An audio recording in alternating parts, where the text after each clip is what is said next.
آنچه از ابتدا بود و آنچه شنیده ایم و به چشم خود دیده، آنچه بر آن نگریستیم و دستهای ما لمس کرده درباره کلمه حیات.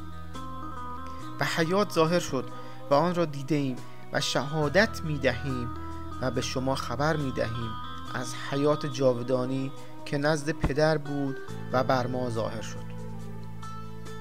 از آنچه دیده و شنیده ایم شما را اعلام می نماییم تا شما هم با ما شراکت داشته باشید. و اما شراکت ما با پدر و با پسرش عیسی مسیح است. و این را به شما می نویسم تا خوشی ما کامل گردد.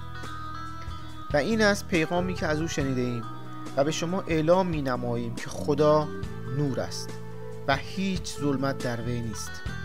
اگر گوییم که با وی شراکت داریم در حالی که در ظلمت سلوک می نماییم دروغ می گوییم و به راستی عمل نمی کنیم.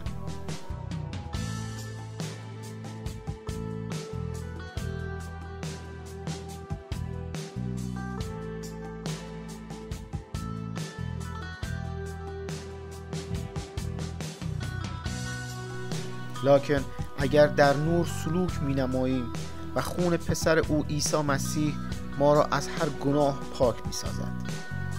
اگر گوییم گناه نداریم خود را گمراه می کنیم و راستی در ما نیست.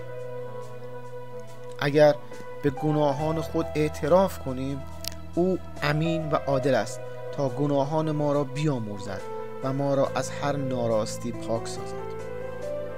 اگر گوییم که گناه نکردیم او را دروغگو می شماریم و کلام او در ما نیست.